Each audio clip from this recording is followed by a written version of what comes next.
All right, everybody, 7 o'clock. 7 o'clock. Welcome to the show.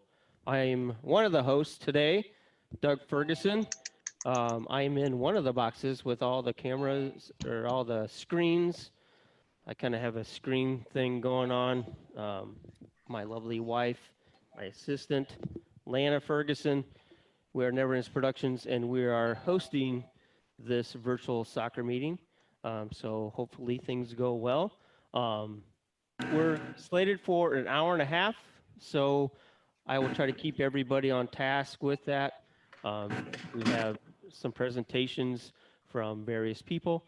So what I'm going to start off with is a little basics of the platform that we're using. I don't know if everybody has used Zoom before, but there are some basics to it. Make me, spotlight me. Yeah. So some Zoom basics. So if you're on it's hard to do because everybody has a different device, and the devices, the icons are in different places to mute and unmute yourself, to mess with your video, to chat. So I'm going to cover a couple of the basics. So on the desktop version, which that is the preferred version because there's more real estate that you can deal with. You can see more people, see more things. So if by chance you can get on a computer, laptop, or any computer like that, that's the best thing to do.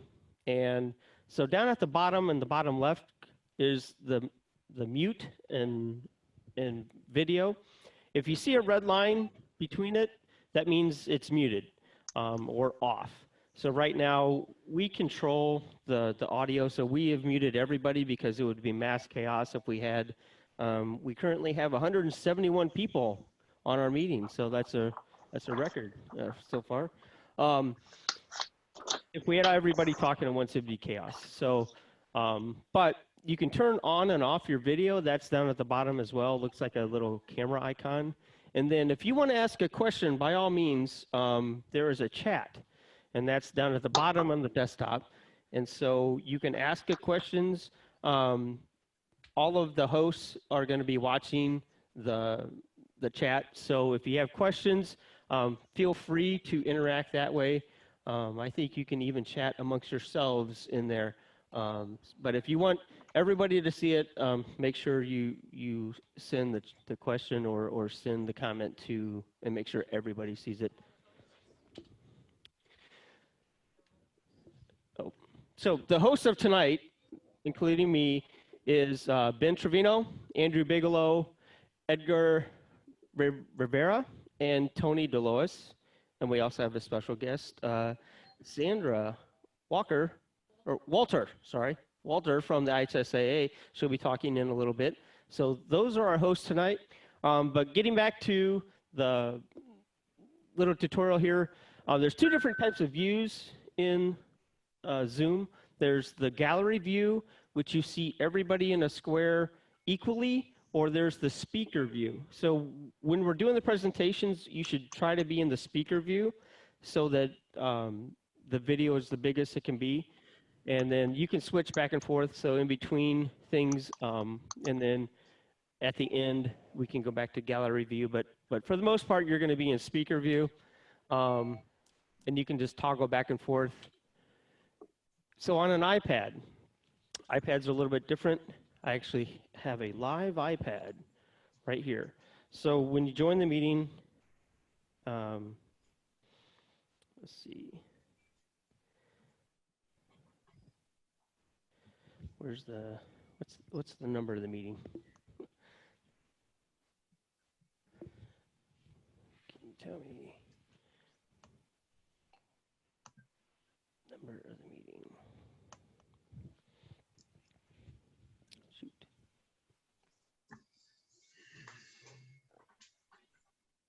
Yeah, that's it. So read it off to me. So you type in the number.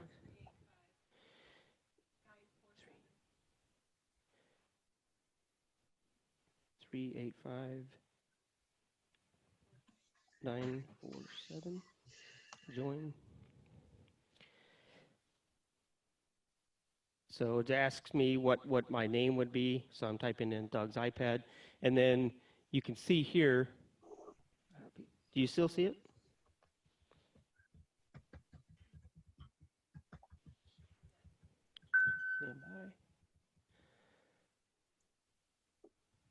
You're losing me, Doug. There we go. All right, here we go. Back to the Zoom. All right, so you come to the screen and you type join with video. So I'm joining with video, and it says call using internet audio, and you click that. So it's loading up. Now on an iPad or an iPhone, the menus will go away. You have to touch your screen, and then the icons come back. And for an iPad, they're at the top. So, but they start with the audio, microphone on the left, the video, and then the chat is in the more. So if you click on more, you can click chat, and you can do it that way.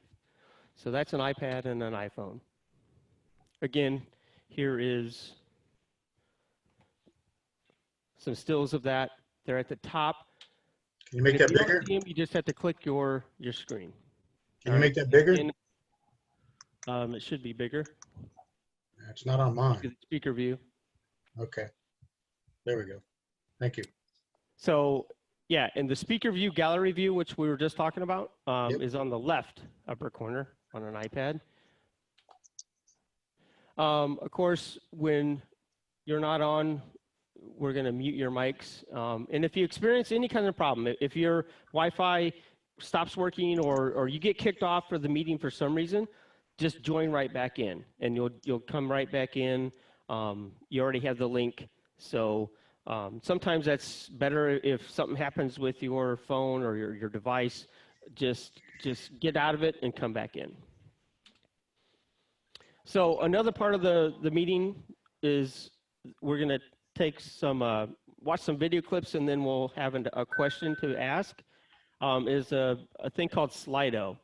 So if you go to slido.com on any of your devices, however you get to the internet, whether it's Chrome, Internet Explorer, Safari, any of those things that you get on the web, if you go to slido.com and you type in the word soccer where it says join, you will join our group. And so I have a test question for us, which is, how are we doing in these crazy times? So go ahead and take your device and go to slido.com, type in soccer, and then you will see the question, and you see that some people are already answering the question. So this is an interactive way so that we can see and get some feedback from you guys as far as when Bigelow is going to go through the clips. There's questions after the clips. This is how we're going to do it. So we can see here that 53 people, 54 have answered. So again, it's slido.com. And if you're on a device, you might have to switch to the web browser and then come back to the meeting to go do your answer. You can do that with the device. All right, we're up to 84. It's pretty good. All right, so that's how to do Slido. And that's basically my part of the presentation. So right now, we will go to,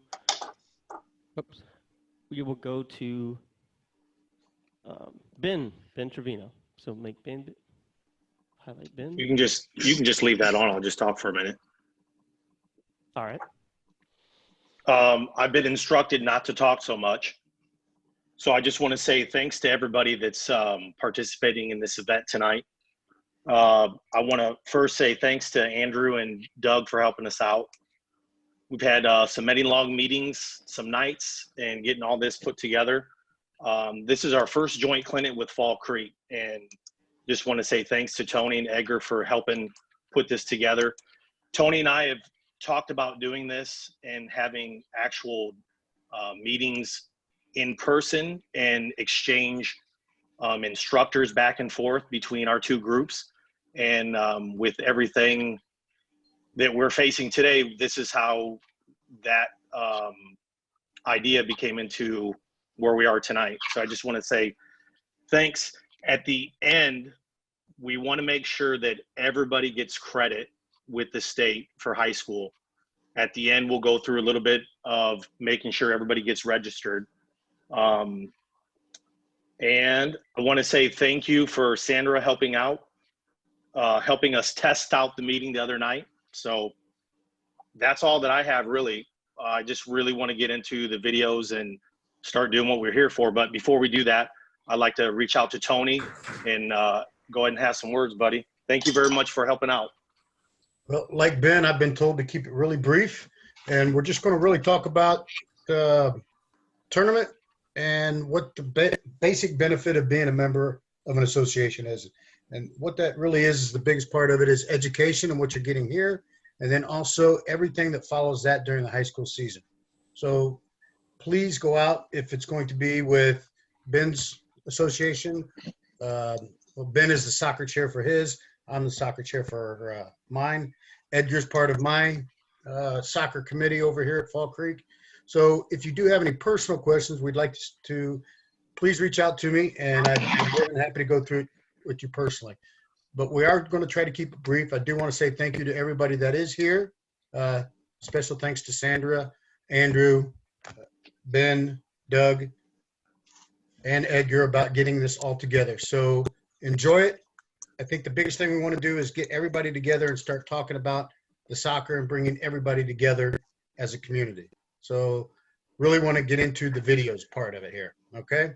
At this point, I think we're going to pass it over to Edgar real quick. Yep. Right on. I'm going to share a screen here, guys. I think it was a little important for you to understand that there was a difference between registering in the IHSAA and Zoom. So if you are interested in getting credit for tournament play, then you need to register through IHSAA. If you just want to have some fun and learn, then just registering on Zoom lets Doug track who's kind of on the meeting and whatnot. So hopefully you guys, Ben, can you at least see my shared screen? You guys see the IHSAA website? Yep, that's good. Fair enough. If you want to get meeting tournament credits, hopefully I don't mess this up. I'm good at doing this. You log into myihsaa.net, and then Sandra can follow up on this to see if I messed up at all, but we'll see. Go under events. I usually search by whoever is hosting the meeting. So if we can type in Fall Creek, this meeting comes up. You get to register for it. And there's several steps to go through it. I mean, it gives you some information here on how to get on the meeting and whatnot. And we're just going to keep going next here.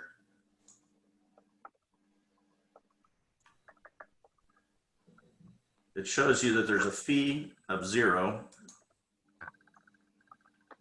several next buttons, and we're going to hit one more next.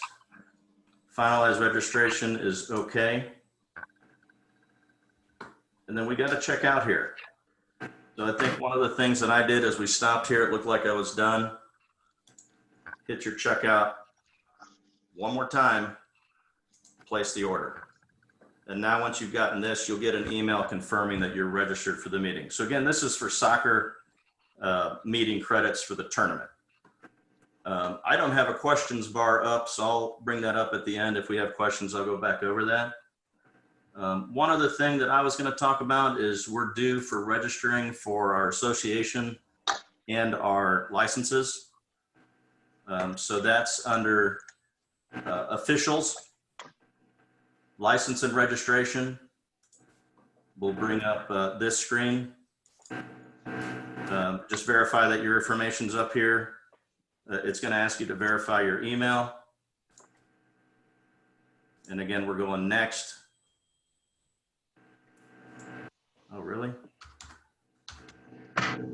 You guys can all write that down and security breach me. Oops. No. And I got to figure out if I'm male or female.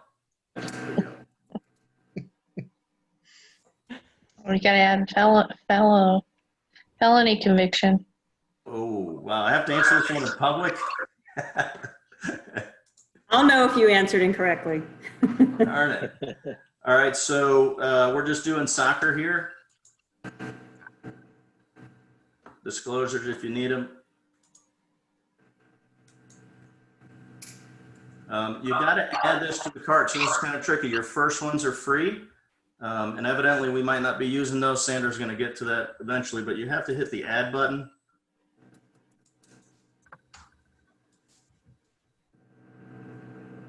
All right, so it shows up here that you got one set. And then your association, you got to choose up here also.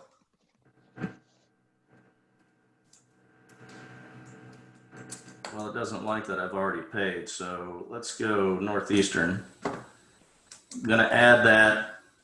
It shows that I'm gonna owe money for that. Do I get a refund from this, Sandra? No. It goes to Northeastern, so you're going to have to ask them. I'll get it back from them. Don't check out all the way. Right. So we're gonna get to this checkout thing again and remove this.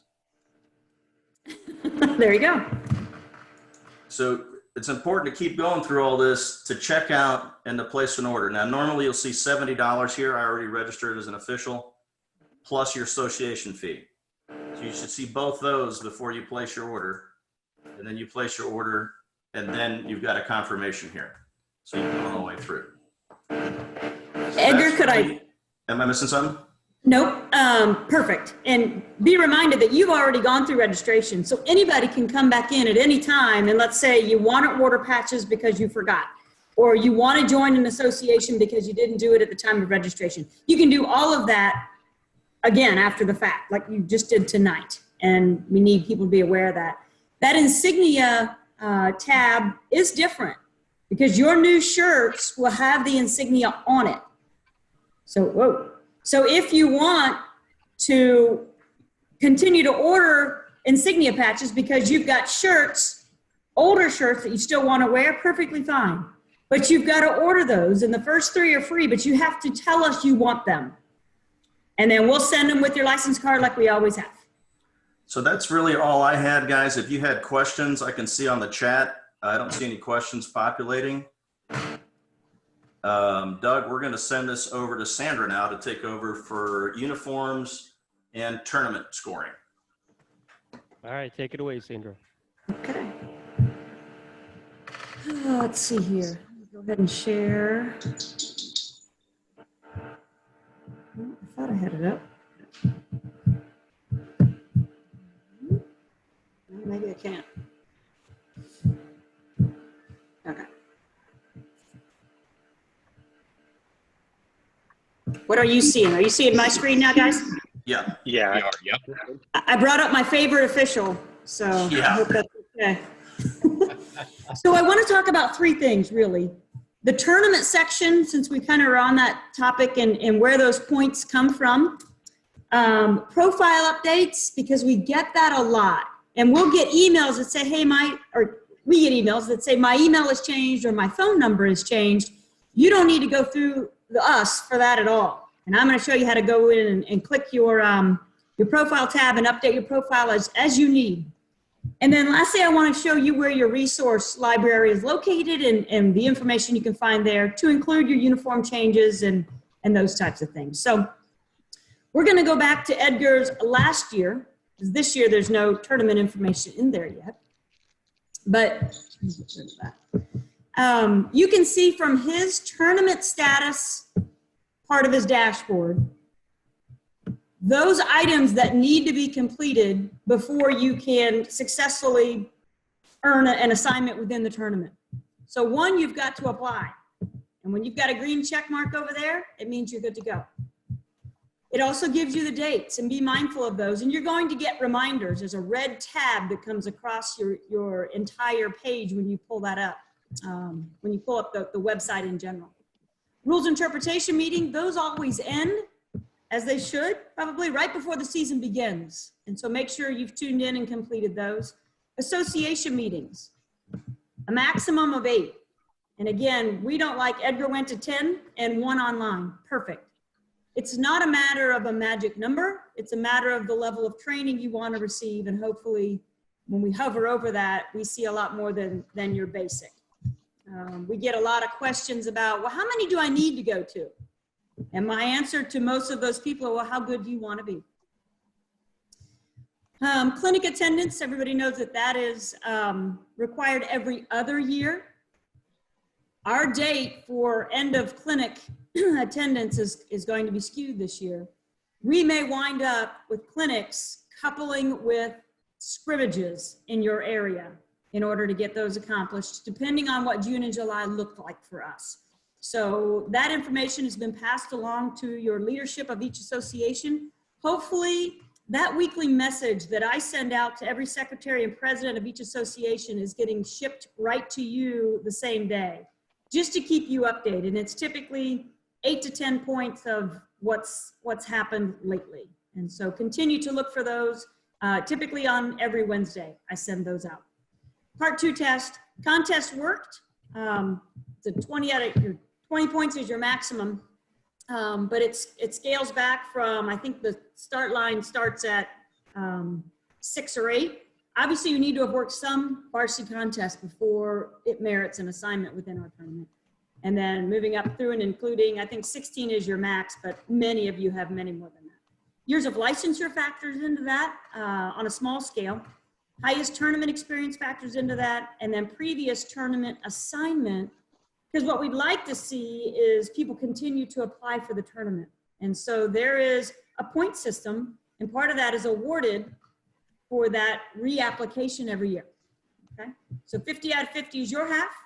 The other half, as you know, are the school's ratings. And then the next question is, will schools rate me that I've not worked for?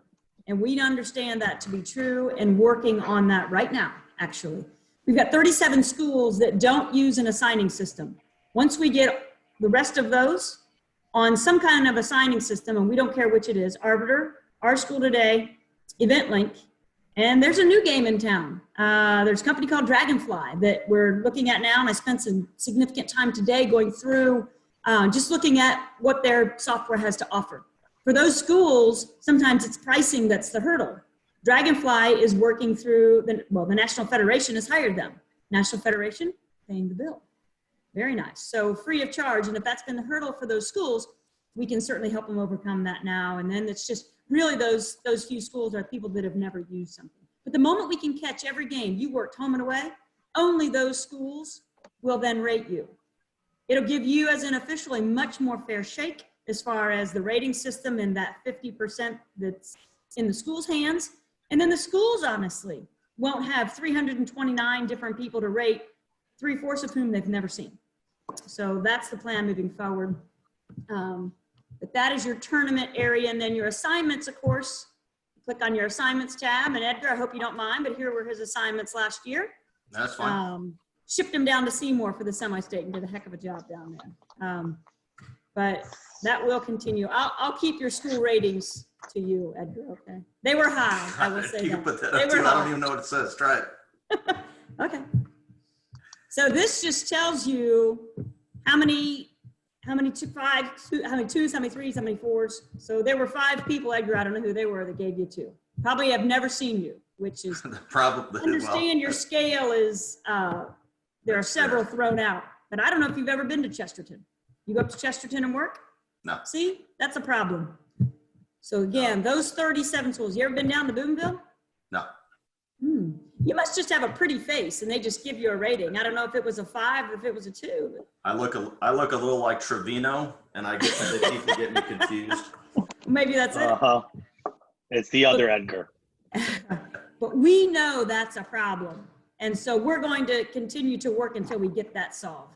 Again, only those schools for whom you've worked. And then you guys name the year, the window. 2 years, it's been 3 years before, and then we reverted back to that because our board had some consternation with that. But at any rate, we're working on your behalf right now to make sure we get that accomplished. And if this time is given anything, it's time to get some of those types of things accomplished.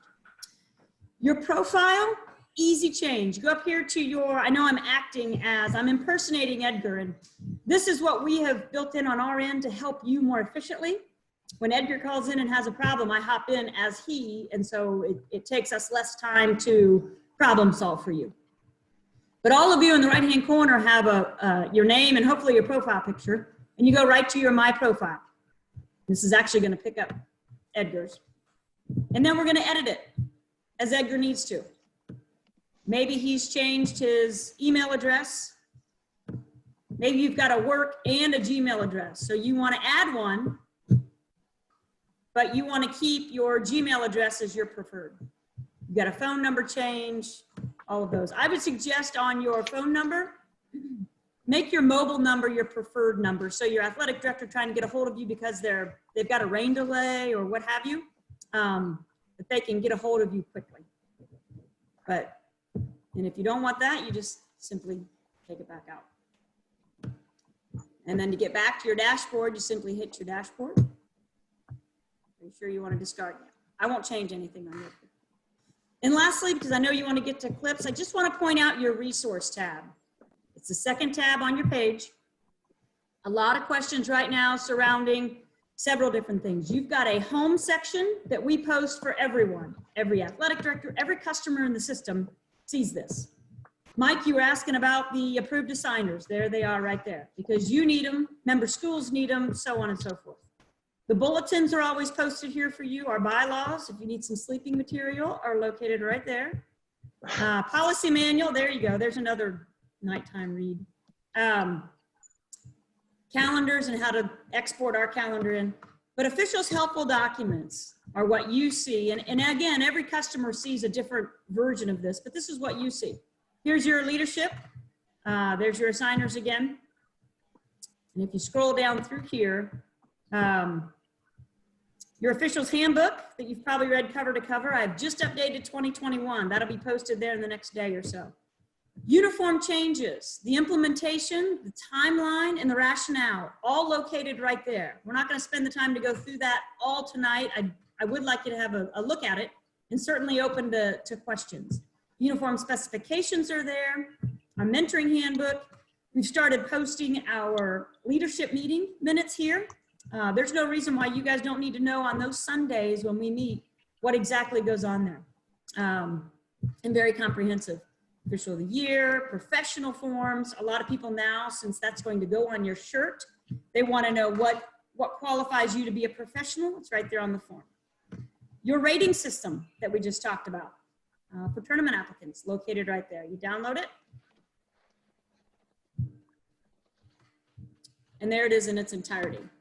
Schools vote 50%, it explains that, and then it goes into yours and how those, I do want to point that out. We did change this one. Tournament assignment, you get that grace period, 5 out of the last 6 years. We changed that. We've had some injuries and things that happen right at the end of season, and we want to make sure that we are being mindful of that, and someone who fully intended to work and then had some sort of injury come about. Dan, So, there's a question actually Yep. related to that part of it in the chat that said, consider lowering the school rating weight until the problem of non-work schools is resolved. we haven't. That's a board discussion and a board decision. The board realized that officials weren't being fully honest with the games they were listing, and so we've had to enter all of them now, pull all games in. That's why that's happened. If you lower the schools percentage, obviously we still have to get to 100. The basic math would tell you. So where do we add those points in would be the question. I don't mind that thought, but I think we can get to 100% participation with 37 schools remaining out of 412, mind you.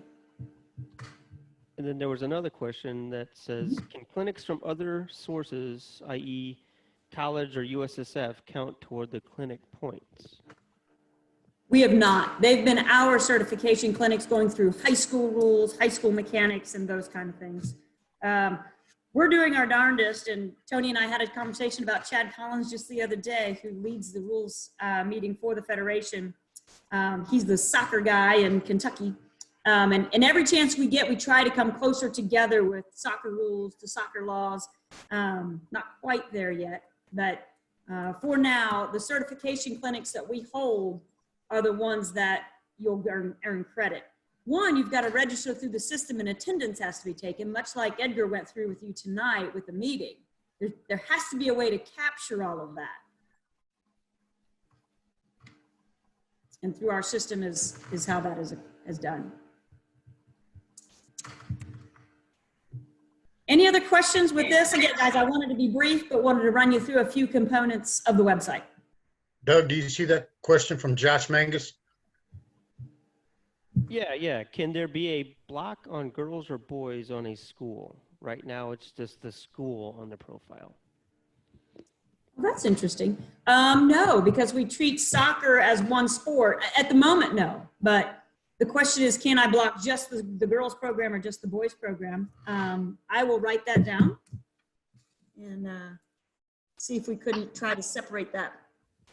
And then we have another one that says, what about soccer clinics from other states, i.e. Ohio? Well, as much as I love Jerry Snodgrass in Ohio, they run things differently.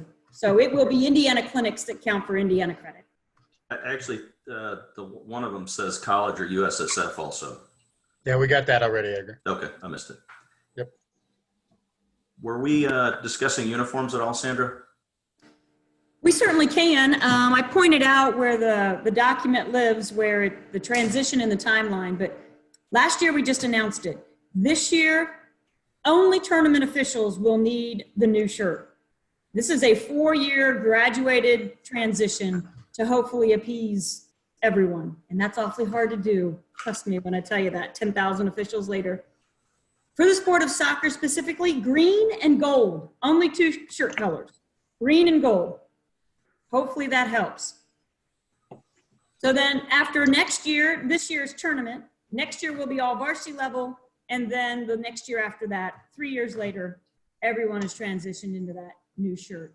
On that, and within your officials handbook are the vendors. 1 manufacturer, which obviously you have to have, 5 different vendors, trying to keep that price point as low as we possibly can. Unfortunately, Official Sports, Julie at Official Sports, I tried to keep them on board, but they respectfully declined at this point. But I tried my darndest to keep them on. Fair enough.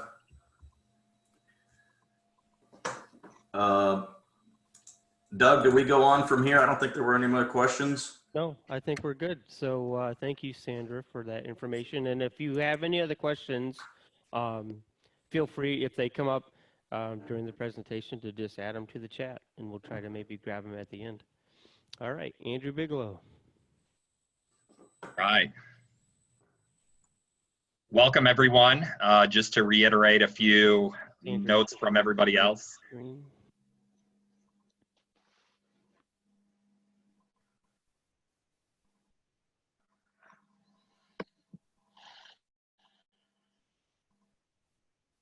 Get that off of there. There we go. All right, we're golden. All right, welcome back to the Bigelow basement here. Excited to stare down at this. I've been looking at the Manage Participants button under Zoom here, and pretty awesome. So Yes. here we are, 7:34 on a Monday evening in the middle of April, and I got 194 friends along with me just to talk some soccer. So the largest meeting we had 2 weeks ago, we did one just with NEIAOA, and we had about 60. So to blast this statewide and be able to do this, we're planning once every 2 weeks here, as long as we're under this COVID situation. So thanks for joining us, and hopefully we'll start with Advantage tonight and get your feedback a little bit and show some clips and make us all better during this time. So that's what we're all here for.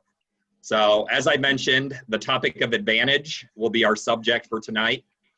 We've put together 4 or 5 clips here with Advantage and a couple of Slido responses for you here. As Doug said before, please populate the chat all you want. Fire your questions away here. Advantage is one of those topics that we deal with a lot in our sport. You really need to think about the experience levels we're dealing with as far as teams and players, the skill levels we're dealing with at a high school level sometimes comes into play. If I'm being perfectly honest, I think a lot of you would agree, we tend to overuse advantage at our level. In talking with Ben and planning this, a lot of times we automatically think just because a foul was committed and you keep the ball, I should show my two hands up in the air and we should play on.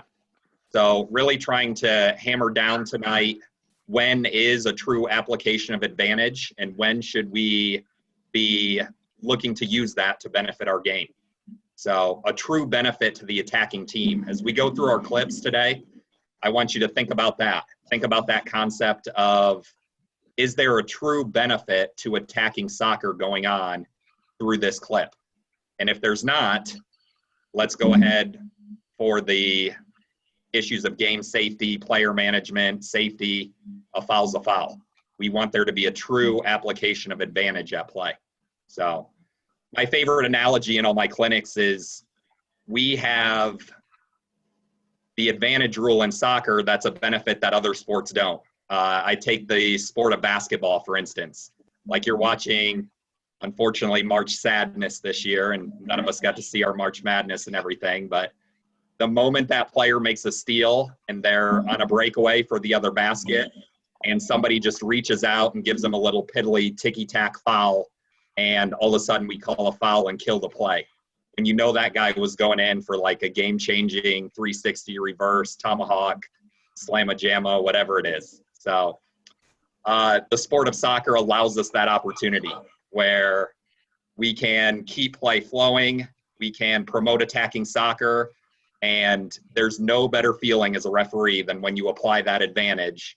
And not only is there a good scoring opportunity, but the game-winning goal, because our hands are in the air and we recognized and read the game and allowed that play to happen instead of stopping it dead. So without further ado here, Mr. Ferguson, let's cue up clip number 1 here. Okay. Everybody on Slido. What's that? I was just, We won't need it quite yet. We won't need Slido for this first one. okay. Yeah, hang on. No, not. Sorry, 195 people on here. There's a lot of things to click through. It's a good problem. Maybe it's this one.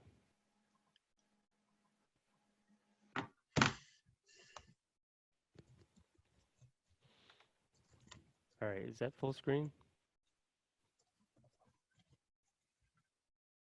No, it's still on Biggs.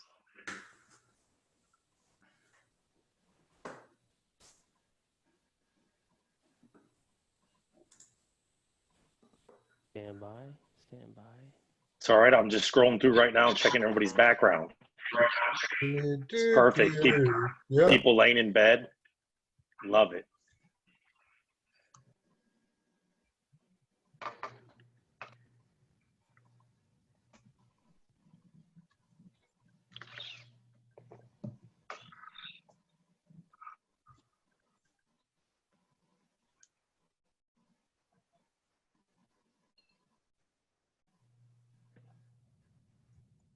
Sorry, folks.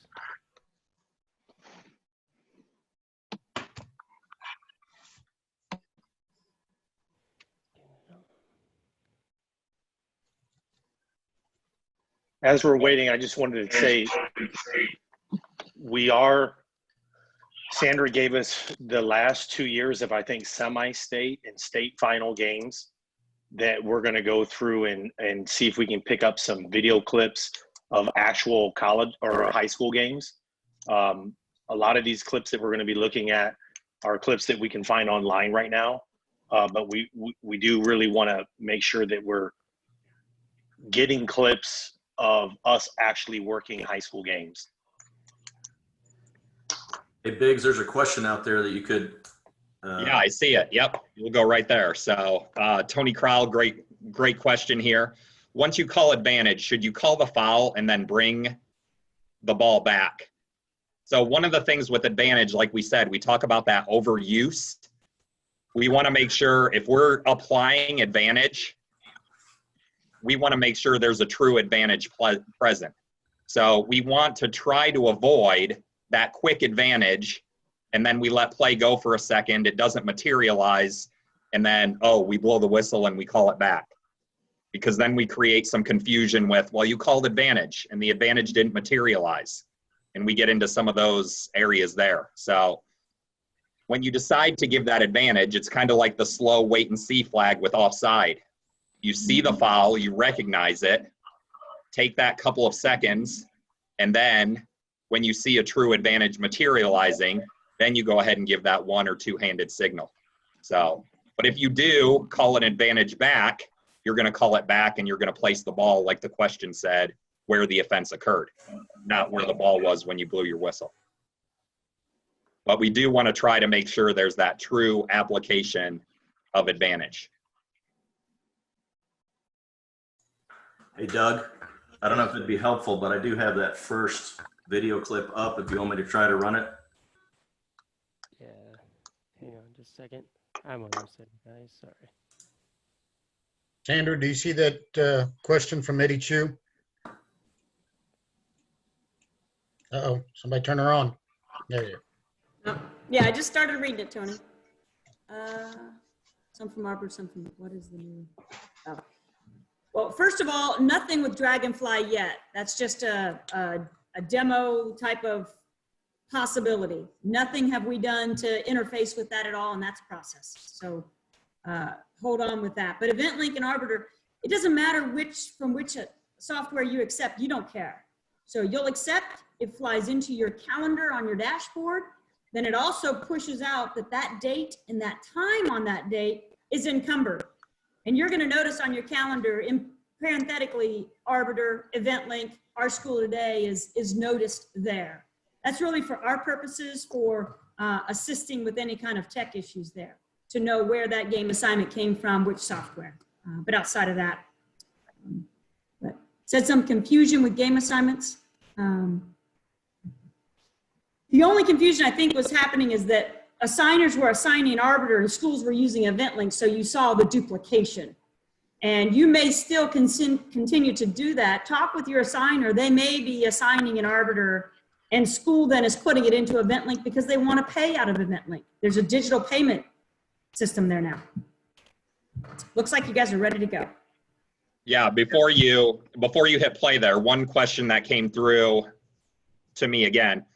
It says, at a recent college clinic last July, it was emphasized that once you call an advantage, you should not call it back.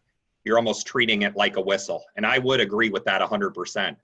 Again, like I said earlier here, we want to make sure when we're applying the advantage law that we have a true advantage situation materializing here. We want to avoid signaling advantage and then coming back for something that didn't materialize. So I would agree with that statement 100%. All right, we're ready. All right, here we go. Watch closely.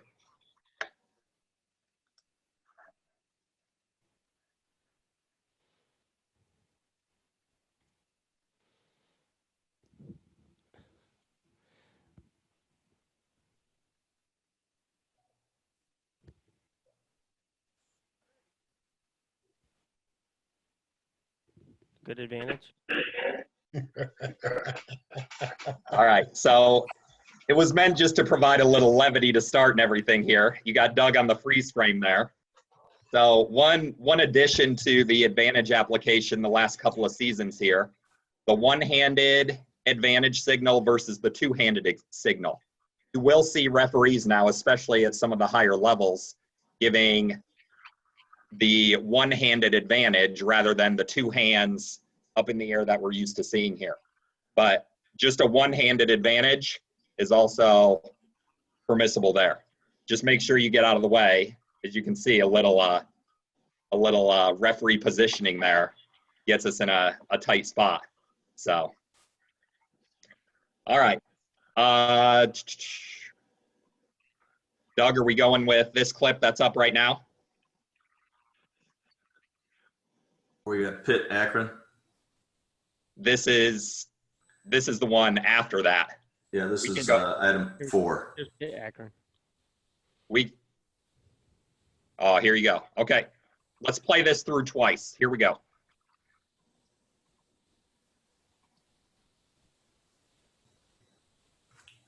It's chopping up.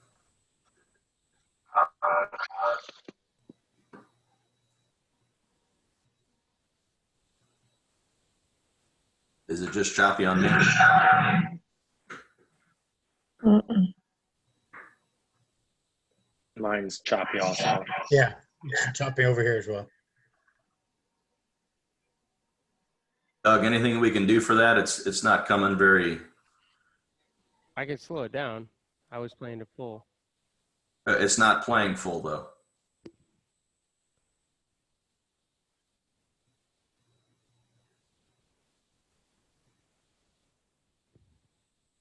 Yeah, I don't know if there's much you can do. I mean, network-wise.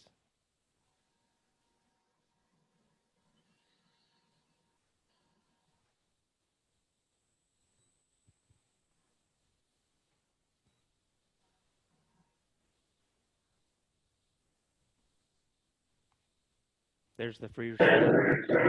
Yeah, so we can work with it here. We're good. So in this case here, you have a clear foul in the center circle there. And then we have the ball that goes square. And then immediately here, you can see when we wait that 1, 2, 3 seconds, look at what's materialized here. So the referee can quickly see we have a center midfielder with space going forward, has players out to the wing where he's about to spray that ball there. And a very good example of a correct application of the one-handed advantage signal. You see the referee there just crossing the center circle and the center line, and a great one-handed advantage, letting everybody know what's going on here at the time. And this is what we're talking about by a true advantage here. While there are numbers back for the white team, you have the blue team going forward at speed, gaining an advantage from that foul at midfield. This is a situation where we want that to play through, and we want to acknowledge that. You also see, if you freeze it right there, Doug. So here we had a play go on, and we talk about different roles and different officials. You have an assistant referee here who needed to be aware of that play developing at midfield. And then while this attack fizzles out here, we still have the concentration from AR2 there, and you have the flag going up for an offside decision there as the blue player came back for that pass there. So being aware of everything that's going on as an assistant referee while an advantage is materializing is pretty important as well. So in this case here, even though a little bit choppy there, should the advantage be applied here? Yes, it should. A clear one-handed signal. The attacking team has space to attack. They have a forward push, and you have great awareness and concentration from the assistant referee as well during this sequence. So if we were to flash up our Slido there, should advantage be applied here? 100%.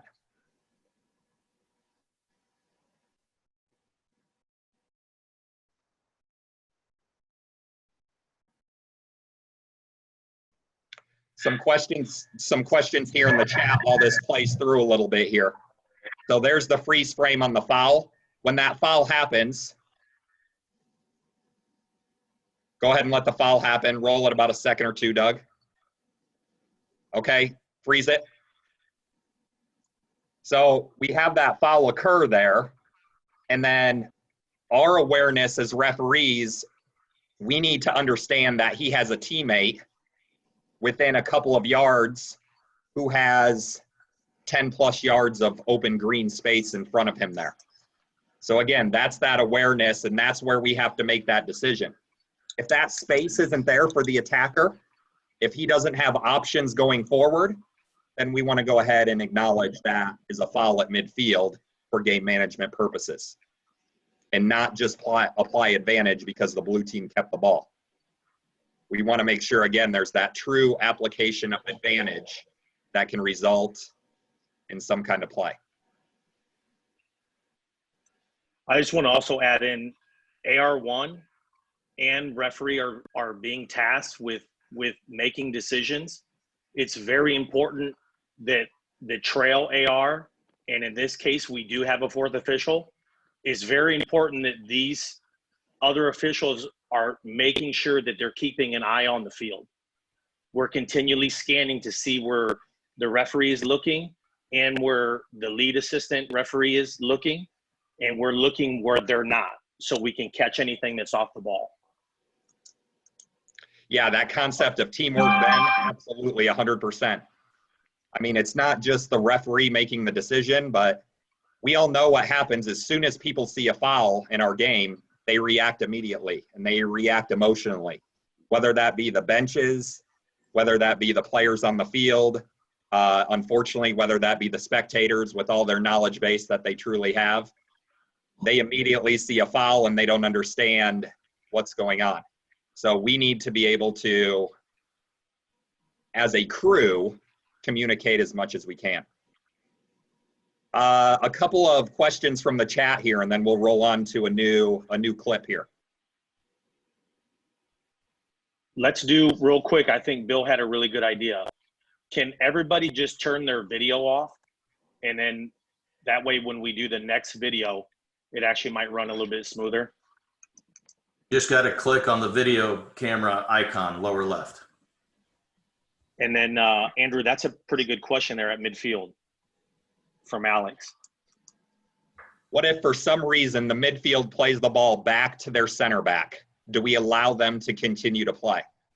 So it is a good question here. So that foul happens, that midfielder gains possession with space, but decides to go backwards instead of going forward. In this case here, with the games we're talking about, if they're choosing to go backwards, we're going to go ahead and we're going to call that foul at midfield. It's one of those things there. We need to look at advantage from the same.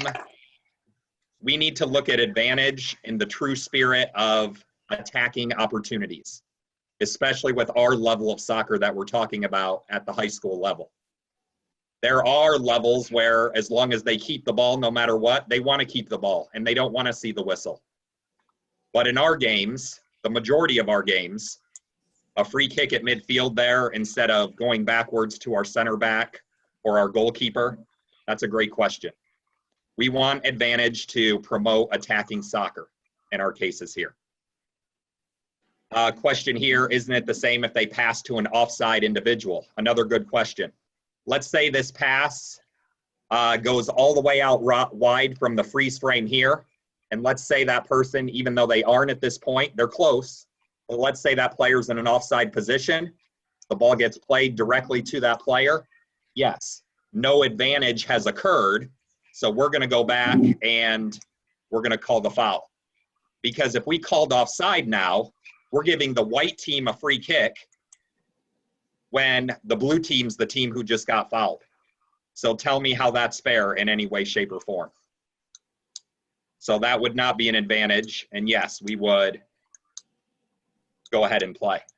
And yeah, Sean, you bring up a good point. I was thinking it myself, actually.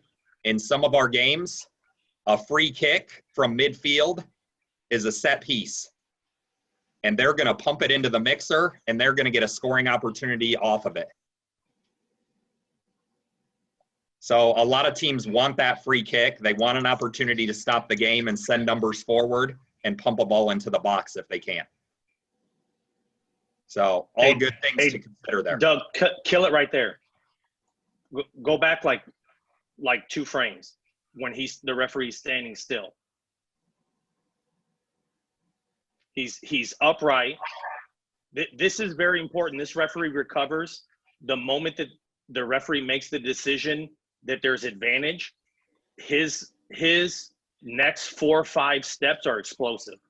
That just as far as positioning, like he understands at this moment that if he doesn't make those 4 or 5 hard steps, he's really pushing, he's really asking a lot of his assistant referee, number one, if he doesn't get that 4 or 5 hard steps at that moment. Very good point. All right, let's roll on to the next clip, Doug.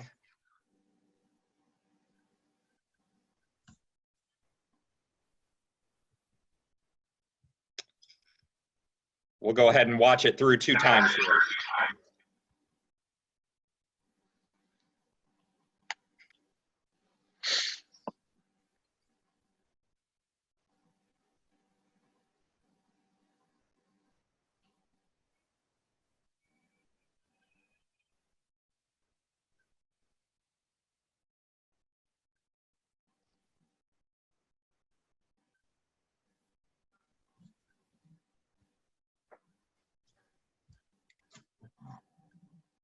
Still choppy, everybody?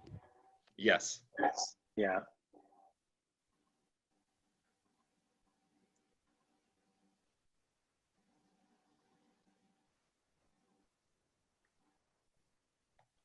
I can narrate if you can take it back. If you can take it back to the beginning, I know enough of the clip. I can narrate it as we go through.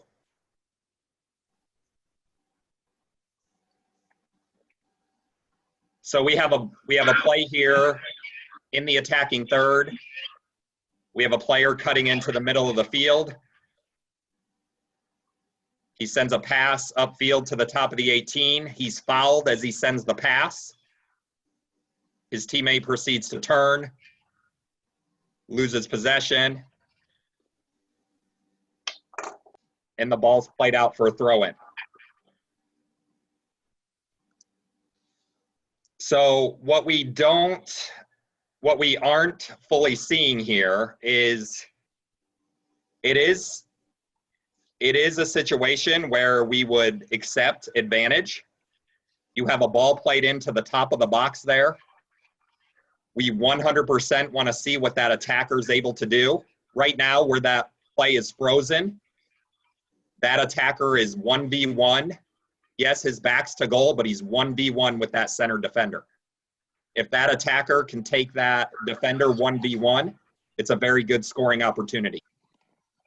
So this is a situation where you can see the white player on the ground, back where the referee silhouette is.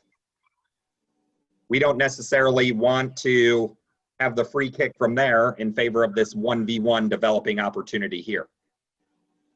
But the thing in this clip, the reason we wanted to use this clip, it deals with communication with advantage. When this ball gets played out for a throw-in for the white team, if you freeze the clip at the 11-second mark, I don't know if you can do that, Doug.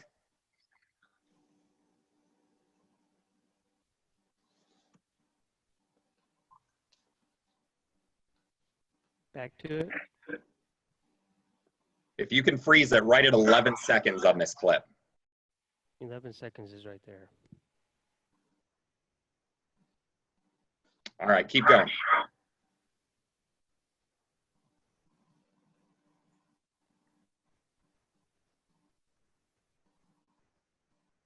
A little more.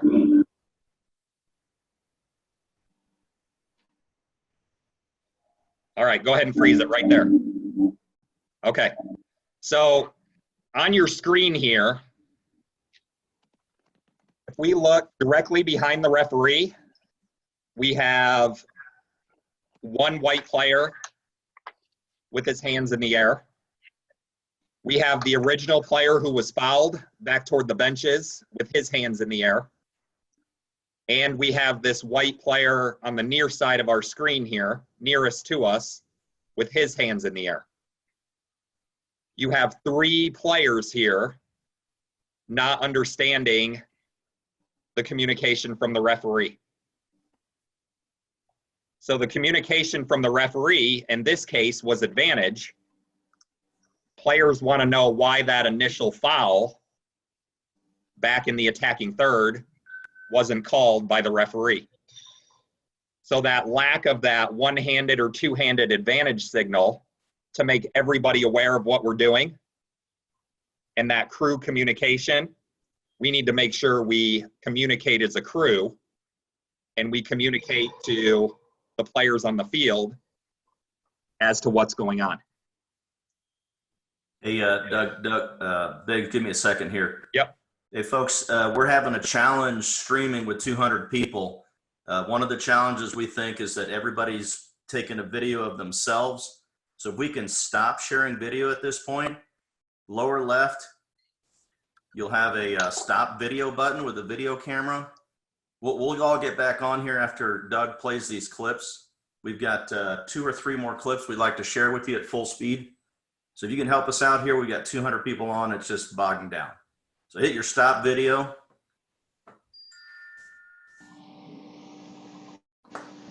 We have way too many people on with their video. On an iPad, it's in the upper right. Okay. And iPad guys, upper right, lower left on a computer. Getting there, buddies. Good job. All right. Perfect. Looks like we got Two most more everybody people. doing that now. I can do it in Thank you, Spanish everyone. too. ¿Sí habla español? Sí, un poquito. Thank you, everyone. Yeah, guys, turn off your video feed here.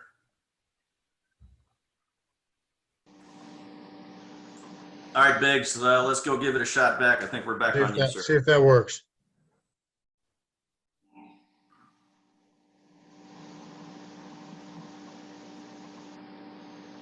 There's a question from a couple people in the chat box about, is that a foul at the top of the 18 there? And I think a couple people said, is it a foul at the top of the 18 or is that an acting job? If you're asking me right there, if that's a foul, if we're going to give that foul at the top of the 18 and give a team a free kick, 18 yards out, straight on goal, we got to make sure that's a foul. And I don't think I think we're going to be very hard pressed to sell a foul decision in that case there. But I think the learning point from this clip, more importantly, focusing on the topic of advantage, is we need to communicate, whether that's with our one hand or two hands in the air, whether that's with a play on when that player is fouled close to midfield, because we have several players from the white team in this case here who don't understand why they just have a throw in off of this and not some type of free kick that they can complete a set piece from. I'll also piggyback on that.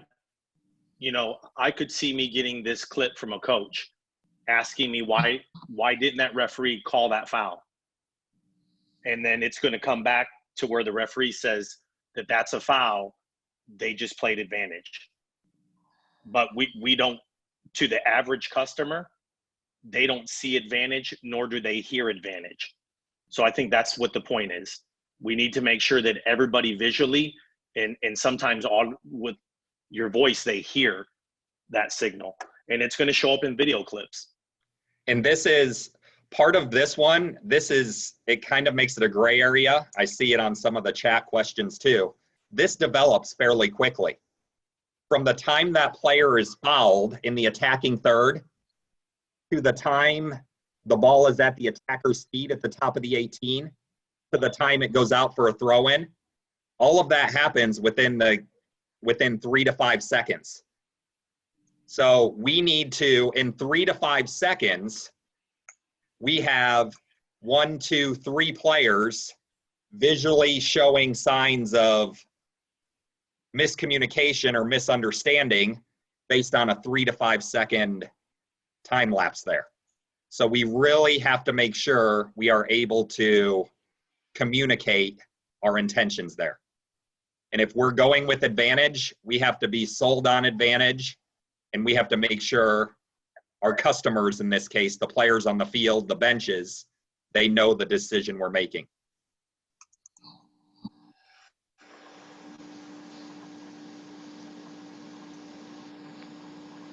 All right, Doug, let's try to go IU Pittsburgh. and then we'll go Slido.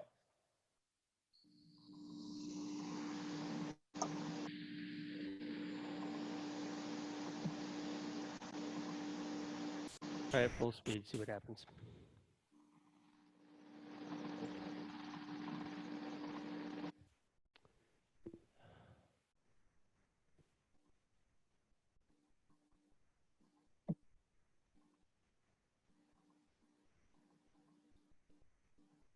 Yeah, I think that's a lot better.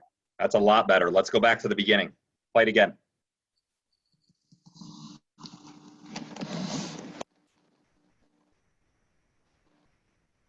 We have a Slido question.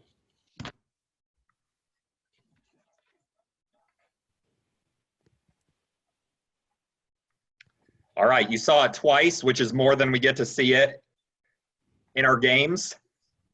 So, Doug, pop up the Slido and let's get some voting here. No comments on the chat yet. No cheating. No cheating. No cheating.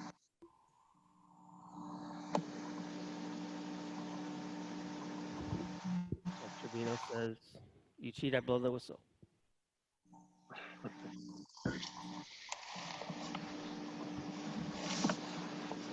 All right, we're missing about 100 votes. We did hit 200 at one point. 200 people on.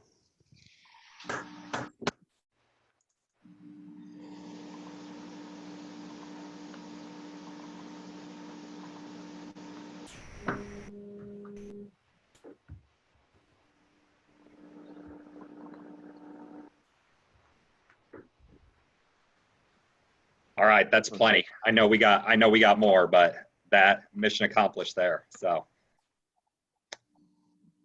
all right, as we play through here, go ahead and run it. Go ahead and stop it. So here's our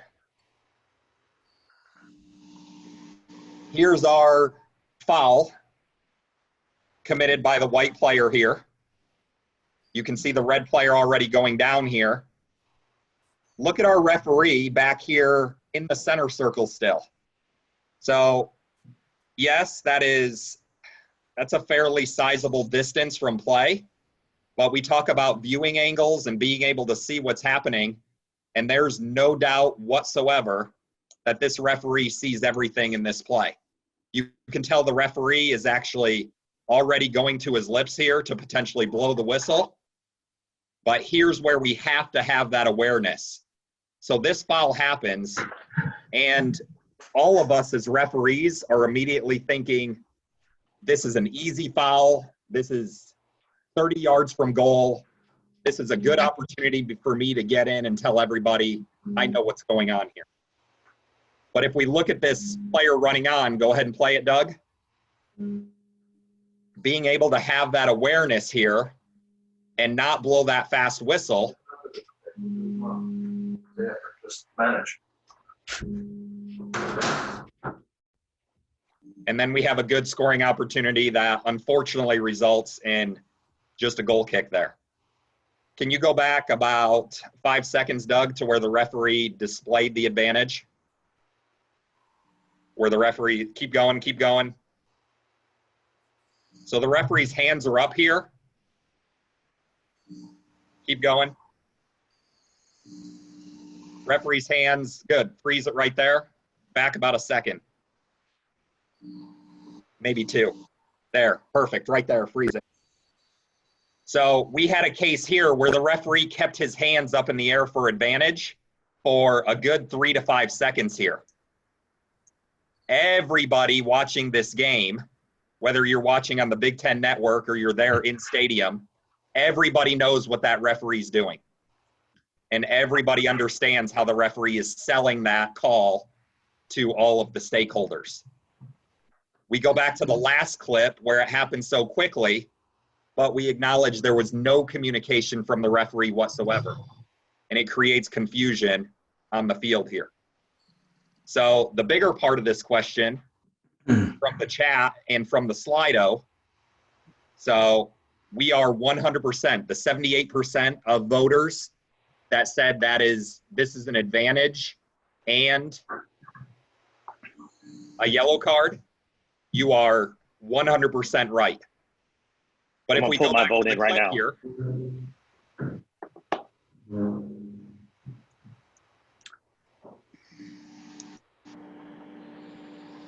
can you go back to the video, Doug?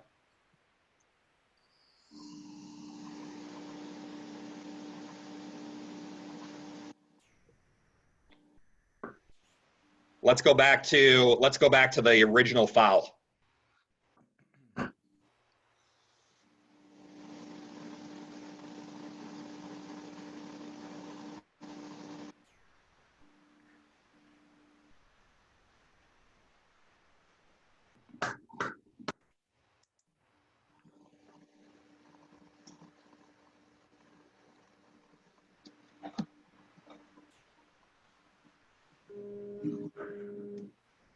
All right, so we're frozen here at the foul, and there's another big point to this. So great job of awareness by the referee.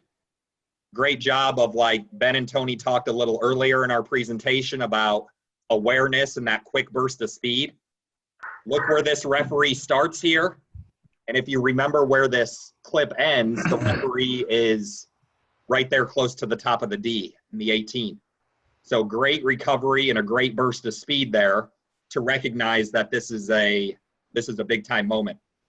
But while we're frozen here on the foul, let's talk about assistant referees and teamwork and crew communication here. Hey, Biggs. Yeah. Before you go forward, there's a guy that's been wanting to ask a question. You mind if I unmute him and let him ask it? Sure. Oman Sanchez, I think you're unmuted if you had a question, sir. No. Nope. All right. Who's just saying hi? No, go ahead. Okay. Okay. We are lowering your hand. Sean West, you don't get to speak. All right. That's a good call there. All right. Biggs, So you got something else. if we're talking about communication and teamwork here, this clip services us quite a bit as well. So here we have the foul and the advantage. Very well done by the referee. Play goes out for a goal kick.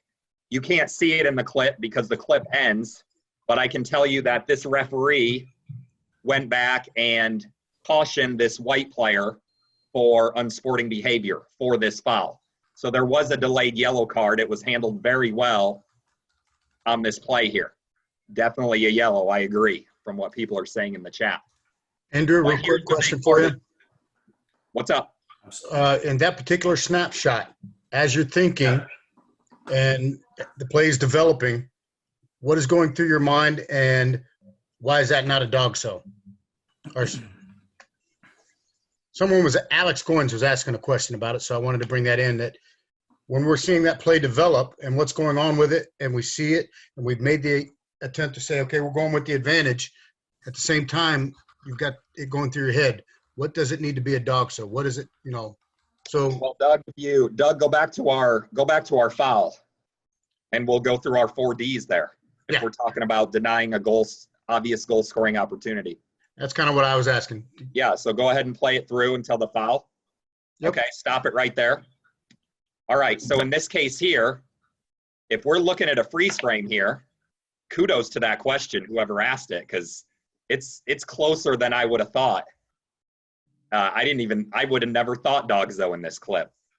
So if we're going through our 4 Ds here, so distance to goal, we can agree we're far from goal, but we're not too far out of the realm. So the distance to goal there, that's there. The direction to goal is there. The distance to the ball is there. So our 4th D, the number of defenders. Yep. So in this case here, if that tactical foul isn't made here, we have to ask ourselves if these 2 flanking defenders are going to have any opportunity to be involved in the play. Yep. And I think with us being 35 yards from goal, with those defenders being unimpeded and having a clear path to recover, I think we would be hard pressed to say that's an obvious goal scoring opportunity that's being denied at this point. You take those two defenders and you back them up 3 to 5 yards, and we have a whole new scenario. So, yeah, I mean, it's something that should go through our heads as referees. Kudos to whoever's thinking that question, especially if you're an assistant referee in this case here. If you're an assistant referee on this play, what I was wanting to get to, we have a lot of responsibility on this play. While the referee is focused on the foul and the advantage, what are the chances are the referee loses the number of the player committing this foul right here? Chances are pretty good, because we go another 5 to 10 seconds with the referee in sensory overload, and then it's that oh shoot moment. Who committed the foul? I forgot to get the number. If we're the assistant referee in this case looking straight in, we need to be able to say, hey, number 20 White was your number. Go get him. And we need to be a valuable crew member to communicate that information to our referee here. Because if we don't give a yellow card, everybody will say, yeah, you acknowledged advantage. Great, thanks for giving me advantage. But we're allowing a pretty reckless foul and a tactical foul to take place without misconduct. We're causing game management issues for ourselves moving forward if we don't give a yellow card here. So a lot into that play. Kudos to the Dogzo scenario, though. I like the question.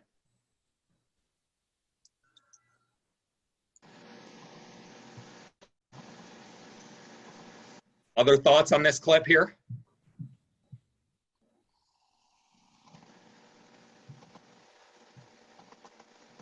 I'm not seeing any other questions coming up. Doug, I don't know. Do you have access to the folder? Can you pull up the Eastern Tennessee State real quick? That'll be our last clip. Was that Appalachian State? Appalachian State, yep. A9 was the identifier, if that helps you at all, Doug.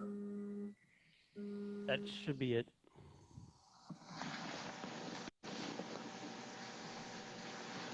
Question in the chat. Do you think the referee is too far from play?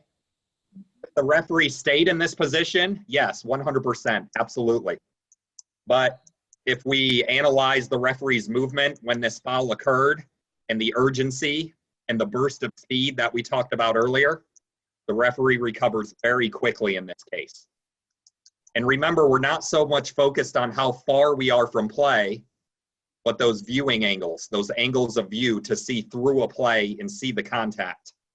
And the referee puts himself in a position here where he can see this entire play develop and then adjust his movement accordingly, which he does a very good job with.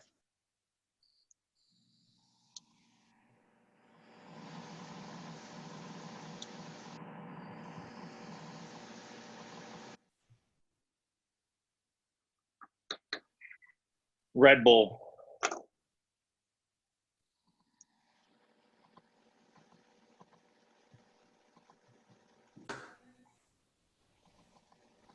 Here's Appalachian State. Okay.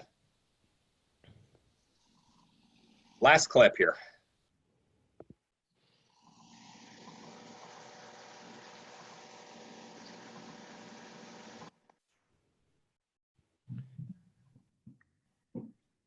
Any way we can go and like slow-mo and just see if it, even if it plays through slow instead of choppy?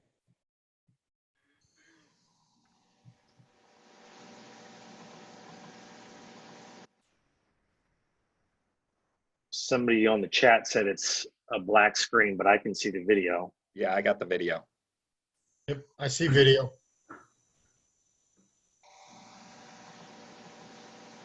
So we have a foul right there on the touch line.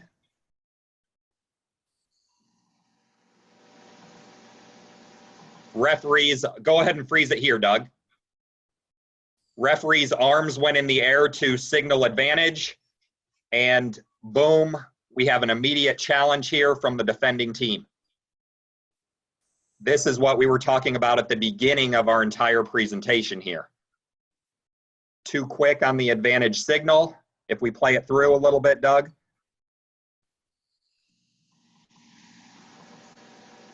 Referee recognizes the challenge occurs. Referee blows the whistle and comes back to the original foul. So yes, referee allowed advantage on the touch line, but this is a case here where we need to be aware as referees. Yes, we see the foul, but we do not need to signal yet. We need to wait and see if a true advantage is going to develop here. It goes back to that idea, just because there was a foul and they kept the ball doesn't mean we go straight into advantage mode. So again, it's waiting that 2, 3, 4 seconds.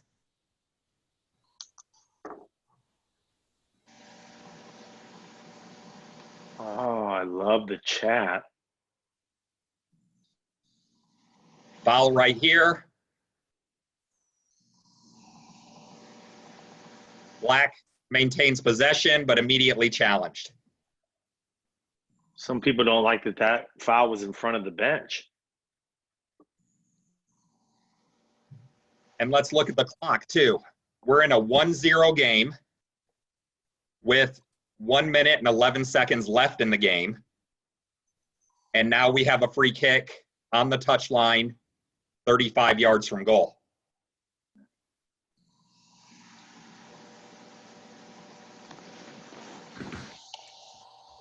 I think in this case here, I mean, if we go to the chat, okay, this tells us the reason for this clip is too fast of an advantage.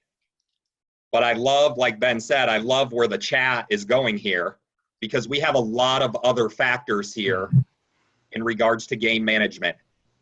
So it's not just an advantage clip. But the takeaway from an advantage standpoint here is we're too fast on the signal. We need to go ahead and let this materialize. We need to never signal or say play on or advantage, and we need to call this foul back. Nobody's denying that this isn't a foul. This foul is going to be given the entire time here. As for, yeah, go ahead. So if we're looking back here, positioning, angle, and proximity where he's at, a better way to look at that and not get rushed into thinking there's an advantage there is looking at how many players are inside the penalty area here when the foul occurs. His hips are a little bit closed when the foul occurs. If he would have been open a little bit more and been aware that how many players are in that area, he would have been able to see that there was not going to be any advantage materializing there. So great point, Tony, because if you look at the referee's orientation and body positioning right now, if we play it forward just a second or two, Doug.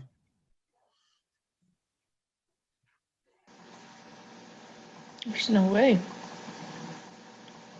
Yeah, the referee is just looking at the player that receives the ball. And you're right, if he looks into the box there, if we're frozen right there, we have 1, 2, 3, 4 defending team in the box. 2 attackers. So that's just awareness. And an immediate challenge. Absolutely. Yes. It's an awareness of the bigger picture. Yes. Which when we're talking about advantage, that's what we as officials really need to look at. Not just did they keep the ball on a foul, but what's the bigger picture? Is there a true potential for an attacking or a goal scoring opportunity to let this advantage go? That big picture mindset is a great point. Thanks, Tony. Yep. You know, I also think that the foul in front of the bench, and I like where some of the comments of players outside of the technical area. I think this is a really good opportunity, a hard whistle, talk to the player that commits the foul, turn around, have a word with the coach about people being outside the technical area. The coach turns around, puts everybody back in the technical area, and then you and the coach can have a short little word right there. And that hard whistle, no yellow cards for the people in the technical area, and whatever you want to do with the player that committed the foul, whatever you deem that to be, but that hard whistle and managing that technical area.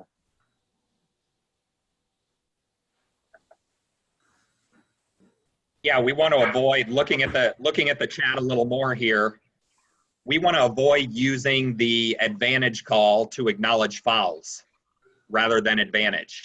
I mean, that advantage signal is a tool for us to, yes, we're acknowledging a foul, but we're more so acknowledging that play needs to continue in the interest of an attack.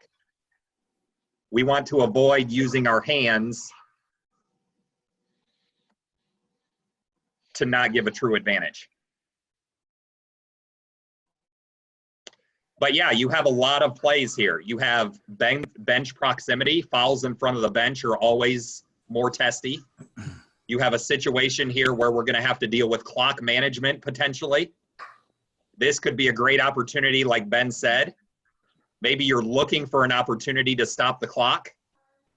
You could stop the clock here to address the 1, 2, 3, 4, 5, 6, 7, 8, 9, 10, a dozen people that are outside their technical area who are going to be standing 2 yards from where this restart's going to take place. So in this case here, I can see us stopping the clock and using it to our benefit for game management as far as bench personnel and things like that. There's always a bigger picture than just the advantage. And it's something the entire crew needs to be aware of.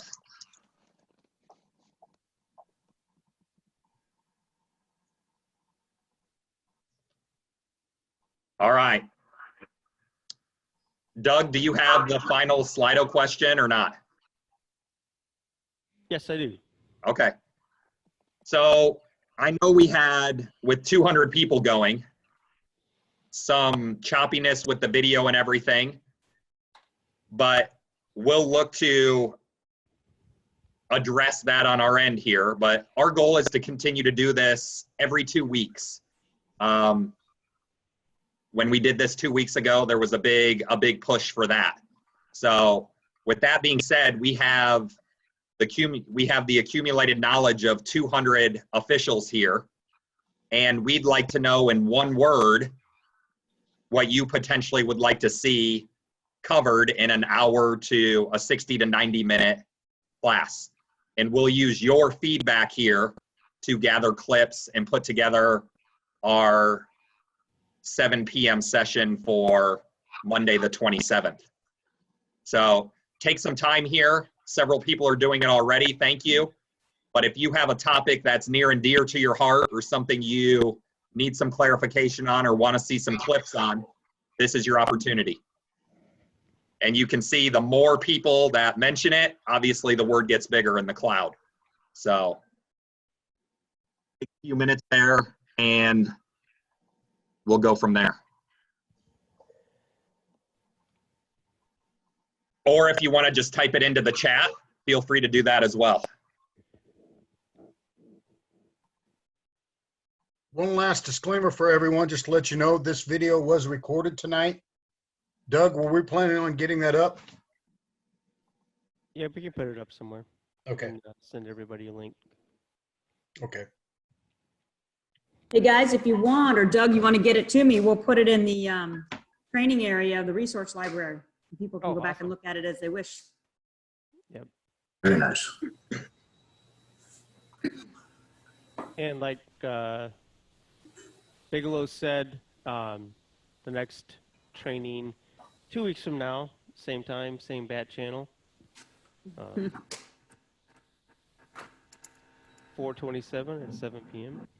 Doug, it'll be similar, right? A couple days before, a Zoom invite will come out to register? Correct. Okay.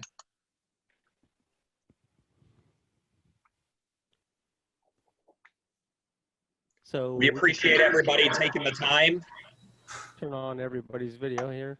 Yep. always some learning opportunities, even with the video. So again, thanks for taking the time here. We'll look to continue this, spread the word here with some fanfare as well. Social? Everybody. Yes. Doug, you want to? Speaking of continuing, we will stop this meeting, but have a social meeting at the one on the screen above. So if you just So this is like the post game, yeah, this is the post game meeting. meeting. Anybody interested in So talking anybody further, interested in just scenarios, talking more, questions? hanging out? Well, gentlemen, thank you. Job well done. Nice work. Thanks for showing 200 up. people. Yeah, thanks for being here, Sandra. Absolutely. Good Guys, job. we'll open up the microphones on the social. Correct. So I'm going to end this meeting now. Thank you, everybody, for coming, and hope to see you in 2 weeks, and hope to see you in the social meeting. All right. Take care.